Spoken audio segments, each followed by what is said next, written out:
Well, hello, crappie spot. It's been a hot minute since I've been down here, like around 2 months or so.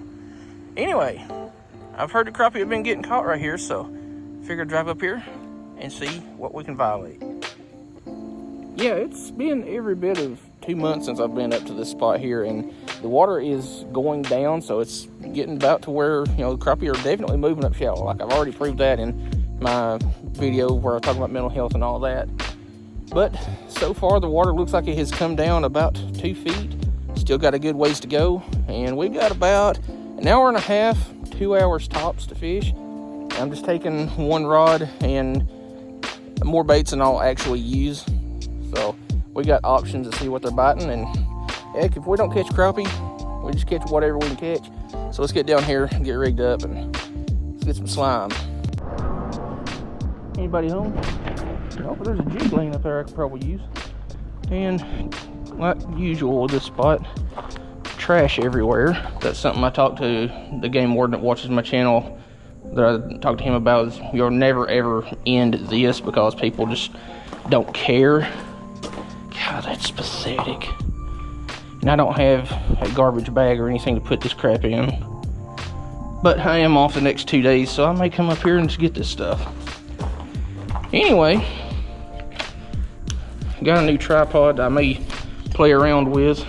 It's one of these fairly heavy duty, like this is some kind of metal instead of plastic, but collapses down and goes up to like almost 6 foot, 6.5 feet, something like that. That's not fully extended, but I can put my phone in there and get different views and whatnot. So for the time being, it's gonna be a rod holder while I get some baits out and get rigged up. And I think what we're gonna start out with, because it was the first box I really looked at, and I was actually wanting to do a video on some mule fishing stuff because I haven't done one in a while. So we're gonna start out with a mule fishing 2.2 mule minnow. I forget what that color is. I think it's Karma or something like that. Super flexible baits, super durable baits. Like if you're used to using Z-Man baits, this is the same stuff. Super, super stretchy. Matter of fact, I've got some videos from about 2 years ago, I guess, where I caught over 100 fish on one bait. We're just gonna put her on a little 64th ounce jig head for the time being. There we go. Because when the water starts falling for crappie, I start using lighter and lighter jig heads. That way, I can kind of find the depth they're at and lessen my chance of getting snagged on stuff. Well, there is some bait fish in here, so we're gonna have to compete against that, and that tells me that there are predator fish in here also. When the water starts dropping, fish tend to push shad up into these shallower coves and bays and whatnot and hold them throughout the fall and winter, so they have easy access to forage.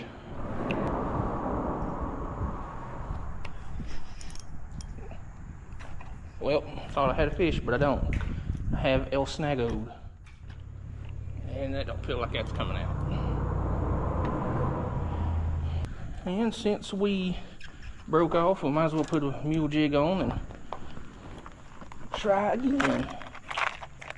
Now this little tackle box here is a box that mule fishing came out with a good while back, and I don't know where that price tag came from, but that's definitely not for it. But on one side here, you've got a little foam pad that you can put pre-rigged stuff in, or stuff you're just not using. Yeah, you definitely don't want to put mule baits in with other plastics because of the material it's made with. It will melt. But that's that side. This side here, you can put hard baits, jig heads, plastics, whatever you want to put in there. Let's see what we got here. I think it's 1/32. Let's go with a chartreuse jig. This water is kind of dirty and nasty, so that little bit of extra color might entice them to bite and make it a little bit easier for them to see it. Alright, we finally got the jig on there. I mistied the knot, and like these people leaving trash everywhere, I'm gonna put my tag line down there in my backpack, and we're gonna put on a little Berkeley gulp. Kind of wish I had my chartreuse sculpts, but I don't know where I put them. A lot of my fishing stuff is scattered from where I've been in the process of moving, but I may just go ahead and order some more.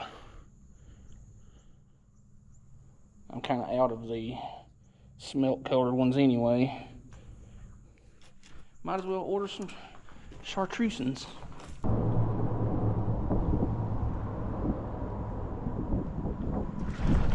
What are you? What are you? Hey, you're our old buddy, old pal, the warmouth. Big old bucket mouth fish. These oftentimes get confused for green sunfish because they do look a lot alike them, but they have different color patterns, different, well, like green sunfish, they usually have orange or white tips. These are more of a red, and the color pattern along the body is completely different. Well, we ain't skunked if anything, so we're going to keep casting along the bank, see if we can drag something out. Hey, finally hooked into something. What it is, what it is. Another little warmouth, except this time much smaller than the last beast. Now we've been up here about 45 minutes, and this one and the first one's the only ones we've caught so far. So if something doesn't change here in the next 15 minutes or so, I'm probably going to jump ship and go to another spot just down the road. I kind of figured the crappie would be biting a little bit better back here because I've seen quite a few pictures of people catching them back here, but it's still kind of early for them to be moving in. Like, they are in here. It's just right now the water's still pretty warm, and I usually don't start seeing good numbers of crappie in this spot until about October. Well, by the time y'all see this, it'll be well into October. But usually around early mid-October is when I start seeing good numbers.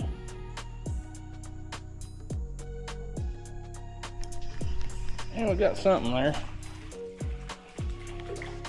Hey, you're what we came up here for. I got a couple little nibbles over yonder. Hey. I got a couple little nibbles off of that left side pillar there. So I've just let it fall a little bit and slowed it down. Got us a tiny little black crappie. That one's maybe 5 inches, give or take. Let's get that one back and cast it back over and see if we can get another one. Yeah, he's sinking down there. He's a little stunned, but he'll be all right. But I cut off the 2-inch mule minnow, or 2.2 mule minnow. Went to a little ball head jig, 1/32 ounce, and another 1-inch Berkeley gulp. Because I think what they're doing is targeting these super small, like shad and little minnows and stuff like that. They're flying around in here. So matching the bait fish size is another really important part to the early fall crappie fishing, and there's another one. It's a little bit nicer. Yeah, that one's definitely a little bit nicer. It ain't a keeper size, which we ain't keeping anything, but it's a good one. Good fun size little black crappie, because they definitely ain't over there on the right side one.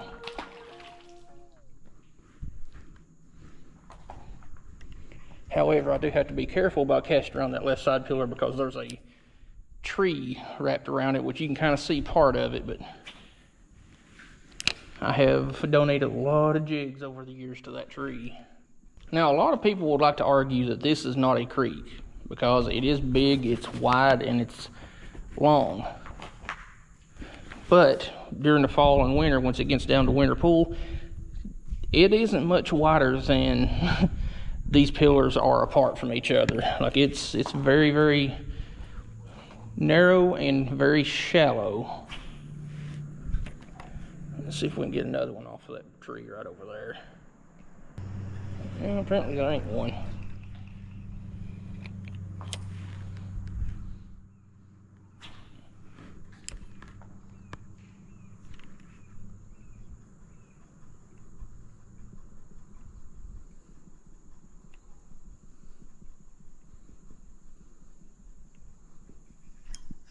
There was on that one though.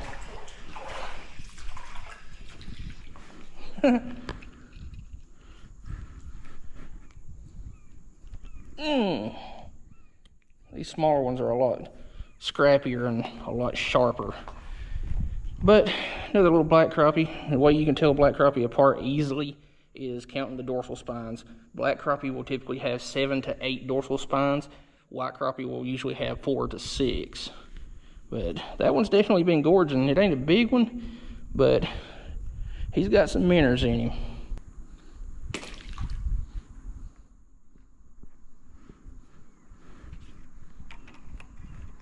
But basically what I'm doing is just chucking it right along that side of that pillar, letting it fall about 2-3 seconds, which is pushing it at itself because of that tree being there. And then just twitching with a real slow retrieve. But definitely during the earlier parts of the fall crappie bite, this spot has way more of the smaller ones, and I don't start typically seeing the big ones like 10 inches and plus until around November, when it really starts getting colder and colder.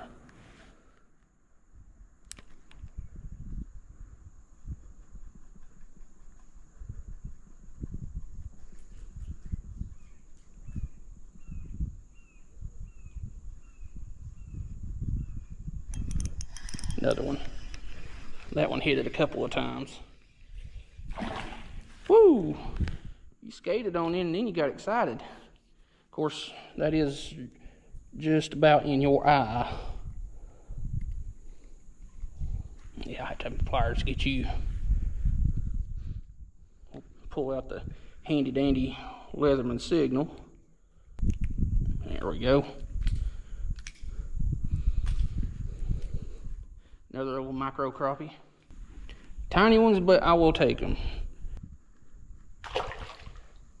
Some of my biggest crappie have actually came from this spot. Look, biggest ones are around 13, 14 inches. And then I've got a spot right up here just as you go around this first bend that I fished later in the year when the water is all the way down to Winter Pool. And it has usually held more of the big ones than it has the smaller crappie. Oh, I just lost one right there. I'm gonna check my bait because they're starting to pull it down just a hair. But another thing with these shallow mud flats like this, like right now the deepest part of this is actually like right over here behind me, where the water comes from this creek, hits this and kind of digs it out. It's probably about 10 foot there. But the majority of this throughout the year is about 5 to 6 feet. And crappie like shallow mud flats. You can have some real good luck with trolling down through here, you know, with small baits and catching a ton of them. But I have a lot better luck with just sticking to a bank and casting around these pillars.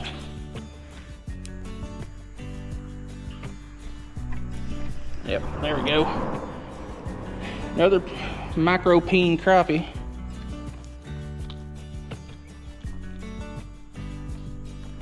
You got it a little bit deep. Yeah, I can get you some pliers. That one, I figured, you know what, I'll just stop the twitching and just have a real slow retrieve. Just straight retrieve, no twitching. And as soon as I stopped twitching it, I felt that little tick. And sure enough, it won't fight it. That's a word now. Won'tify. Let's get it back. That's what has helped me the most. Downsizing and matching the size of these shad that these fish are eating.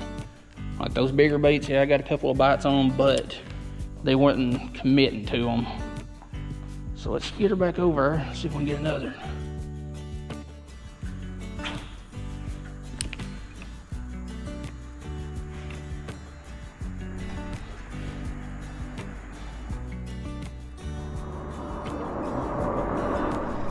Here we go. Another little micro peen crappie. Hey, it's a special one too. I'll show you what I'm talking about here in just a second. That one is on just a straight retrieve, no twitching. But we gotta say, little black nose crappie. The way you can tell those apart is, if I remember correctly, it's been so long since I've caught one. Black nose crappie is when a male black crappie mixes its genes with a female white crappie, and then if you get a white crappie with that stripe, it's called a magnolia. The way they get that stripe is when a male white crappie mixes with a female black crappie. Something along those lines. It's been forever, like I said, since I've looked that up and can't exactly remember it. But it's something along those lines.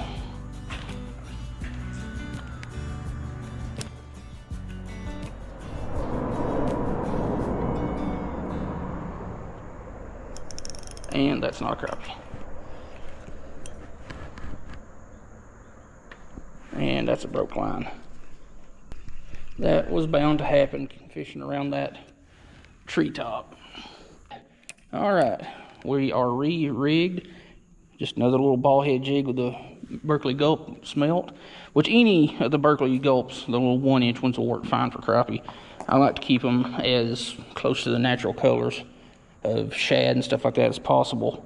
But these little ball head jigs that I'm using here, you can get these off of Amazon. They're made by Tamora. They're actually fly tying jigs, and they are some of the best crappie jigs I've ever used. They're not my favorites, but they're some of the best in my opinion. You can get like 50 of them for 12 bucks.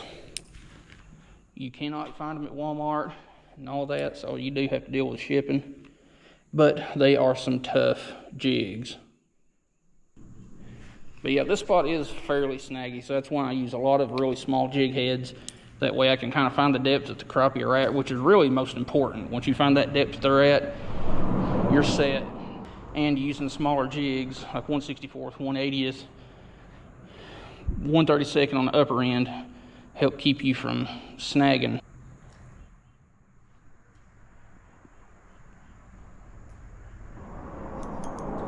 That's nicer. That is much, much nicer.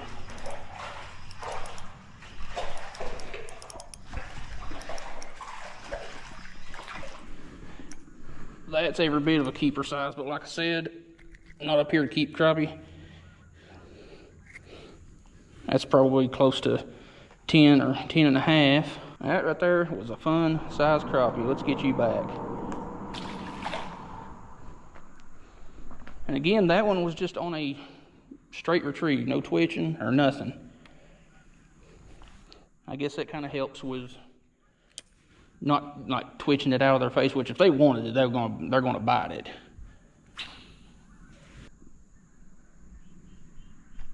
There we go. Ah, I lost it. I guess that's why they're called paper mouths for a reason. Oh.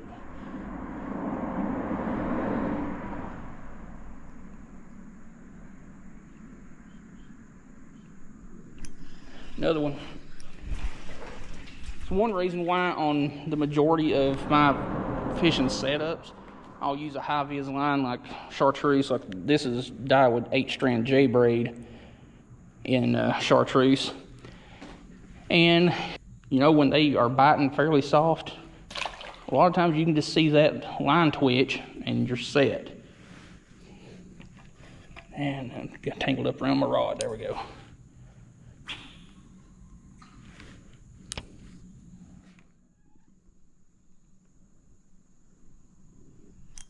And that's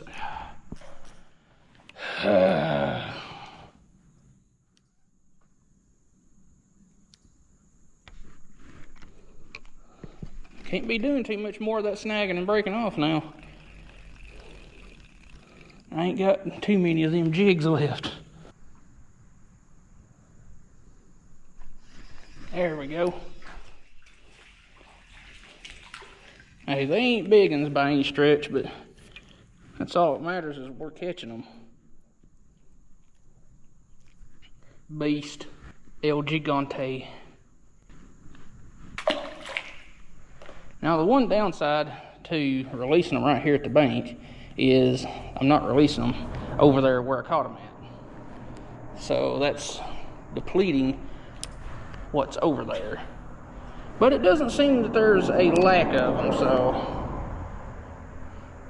I don't think it's too big of a problem. What is a problem though is these freaking mosquitoes. They need to go away. Oh, as soon as it hit the water, one grabbed it. It's a little bit nicer one. A little bit nicer one.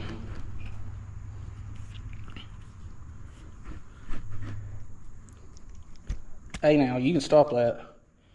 Yeah, that was probably close to about 6 inches. Something along that. I don't even know how many we've caught so far, so we're just gonna give it a couple of more minutes and then call her quits, because I got plenty for a video here.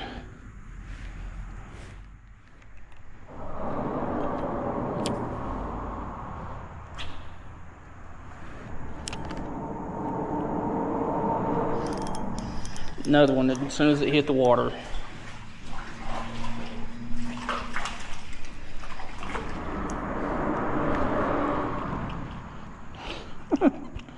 You can stop that flopping now.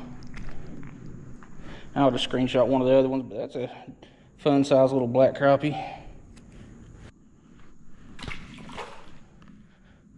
You know they ain't real big, but these things sure are pretty and sure are fun.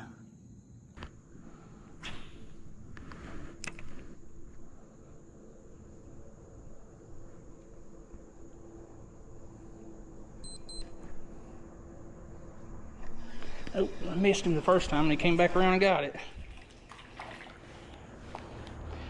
I was paying attention to the owner of this private boat dock down here. He's out mowing or something. I weren't paying attention to my crappies.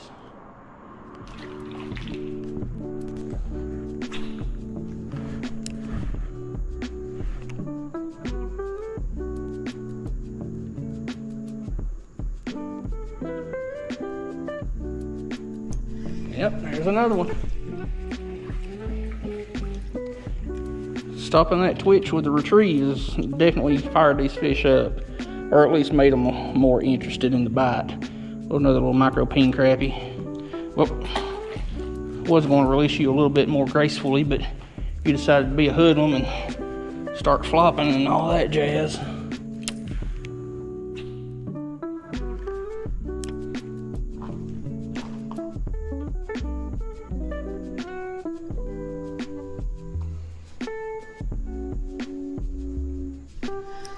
Another one. How many freaking crappie are on that peeler? I mean, yeah, they're little tiny crappie, but that's besides the point. Beast. They're tearing up my jig there. And there we go. I don't know how many we've caught, and it don't matter.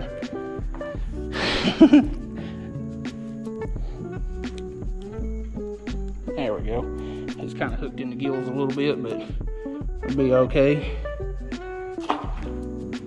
Fix my bait because you messed it up, man. Can't be doing that. Making my bait look all cattywampus.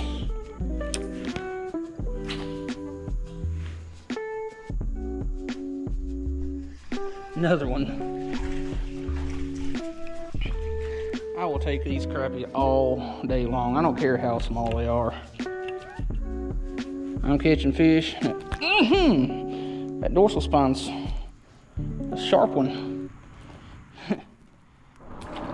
But yeah, I'll take any size of fish all day long. Like, I'm a numbers angler more so than quality.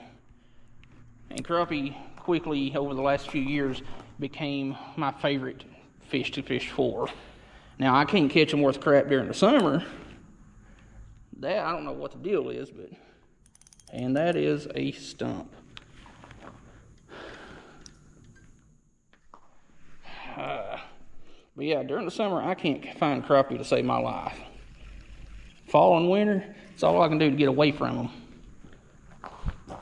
I have been snagging fairly regularly on that tree over there that the fish are hanging on, so... It's also been the first cast after retying from snagging on it, so if this one snags, we're calling her quits.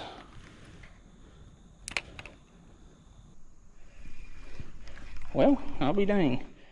I retied and didn't snag.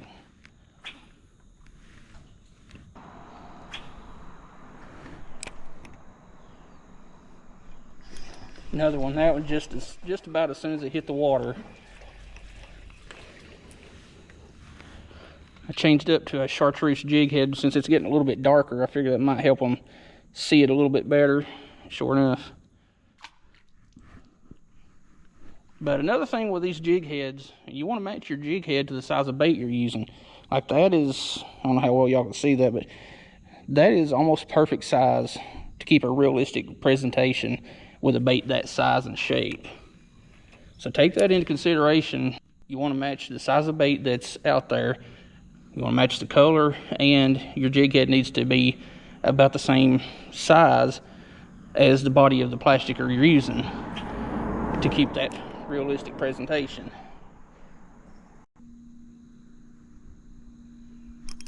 And that's a snag, and I'm not bothering with retying again because it's getting dark, and I know it's probably getting a little bit too dark for y'all to really see. So we are going to wrap her up on that one. Well, YouTube, it turned out to be a lot better day than I figured it would. I was getting pretty discouraged there after about an hour and a half of not catching much of nothing besides those warmouth. And then figured out the technique and colors and stuff that they wanted, and the bite just turned on like that. Sticking with small baits that are matching the size of the forage that they're after, color, jig head size, and stuff like that, definitely was the key. So I will be leaving links in the video description to just about everything used today. Some of it's not affiliate stuff, but the majority of it is, and anytime you buy something through those links, it helps the channel out. So if you like the video and like the content that I put out, check out all the links in the video description. Those are my affiliate links, and like I said, anytime you buy something through them, helps the channel out. So I'm going to get started on this video, get it put together, and we'll see you in the next one.